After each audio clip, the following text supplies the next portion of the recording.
तुर्क कौम अपने बच्चों को भेड़ियों से क्यों तशबीह देते हैं? तुर्क कौम भेड़ियों का एहतराम क्यों करती है? क्या आप जानते हैं कि तुर्कों का कौमी जानवर कौन सा है? और मेरा आप लोगों से आखिरी सवाल यह है कि क्या आप अपने बच्चों को शेर बनाना चाहते हैं या भेड़िया बनाना पसंद करेंगे? अगर आप अपने बच्चों को भेड़िया बनाना चाहते हैं तो आज की वीडियो जरूर देखिए।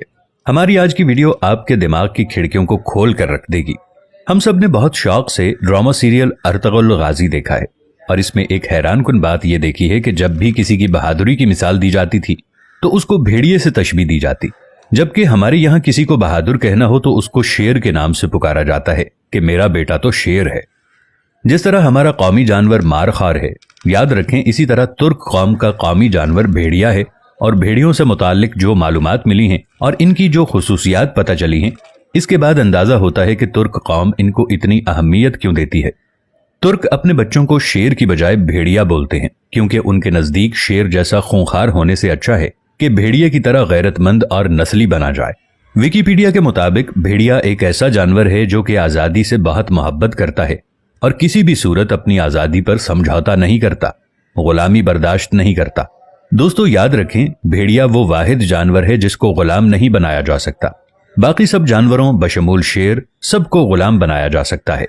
भेड़िया गजब की तेज निगाह रखता है और इतना फुर्तीला होता है कि किसी जिन्न को भी सामने देखकर उस पर छलांग मारकर उसे खत्म कर सकता है। भेड़िए की बहुत सी खुसूसियात हैं। चंद खुसूसियात जो मुझे गूगल से मिली और जो मैंने किताबों में पढ़ी हैं वो आपके साथ शेयर करना चाहूंगा। भेड़िए की बहुत सारी खुसूसियात में से सबसे बड़ी खुसूसियत जो भेड़िए को तमाम जानवरों से मुमताज करती है वो है वालिदैन से हुस्न सुलूक। इसकी बहादुरी, वफादारी और इसकी खुददारी जो इसे दीगर जानवरों से मुमताज करती है। इन तमाम खुसूसियात के अलावा भेड़िए की एक और खासियत यह है कि ये मुर्दा जानवर नहीं खाता, जो कि जंगल के बादशाह की खुसूसियात में भी शामिल है। भेड़िया अपनी मादा पर गलत निगाह नहीं रखता, यानी तमाम जानवरों के बरक्स वो अपनी माँ और बहन को शहवत की निगाह से नहीं देखता। वो हमेशा अपनी बीवी का वफादार रहता है, इधर उधर मुंह नहीं मारता। इसी तरह इसकी मादा भी हमेशा इसकी वफादार रहती है। अगर इन दोनों में से कोई एक मर जाए तो दूसरा उसके मरने वाली जगह पर कम से कम 3 माह तक के लंबे अरसे तक खड़ा रहकर अफसोस और वावेला और मातम करता है, क्योंकि वफादारी ही इतनी ज्यादा होती है। याद रखें दोस्तों, भेड़िए अपनी औलाद को पहचानते हैं क्योंकि वो एक ही माँ बाप से होते हैं। दोस्तों आप जानते हैं अरबी में भेड़ियों को इब्नुल बाग क्यों कहते हैं, यानी नेक बेटा क्यों कहते हैं?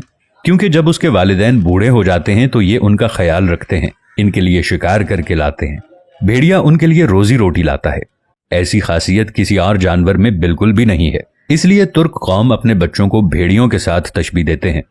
भेड़िए जब एक जगह से दूसरी जगह मुंतकिल होते हैं तो एक खास तरीके से इनका काफिला और कारवान चलता है, जो कि इसकी दिफाई सलाहियतों के मुताबिक काफी मालूमात फराहम करता है। कारवां पता है किस तरह चलता है? कारवां कुछ इस तरीके से चलता है कि सबसे आगे 2 छोटे और बीमार भेड़िए चलते हैं। इसके बाद 5 ऐसे भेड़िए होते हैं जो बिल्कुल ताकतवर और मुस्तैद होते हैं और जो बीमार भेड़ियों का ख्याल रखते हैं, इन्हें हर किस्म की सहूलत फराहम करते हैं।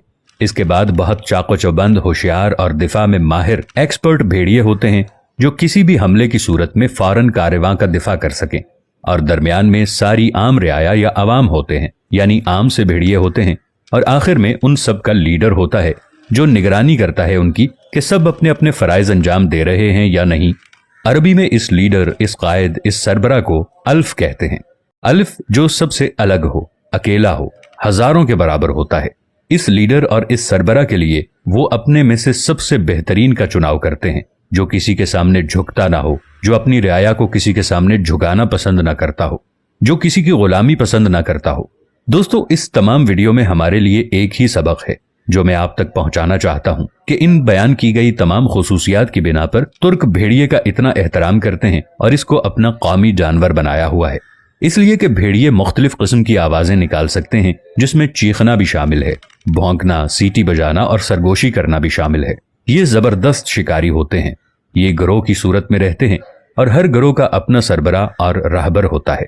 जब मैंने ये तमाम खुसूसियात पढ़ी तो मुझे लगा कि हमारे बच्चे भेड़िए जैसी खुसूसियात रखें, यानी वालिदैन का ख्याल रखने वाले, माँ बाप का सहारा बनने वाले, अपने कौम को लीड करने वाले, अपने अंदर बुज़दिलाना नहीं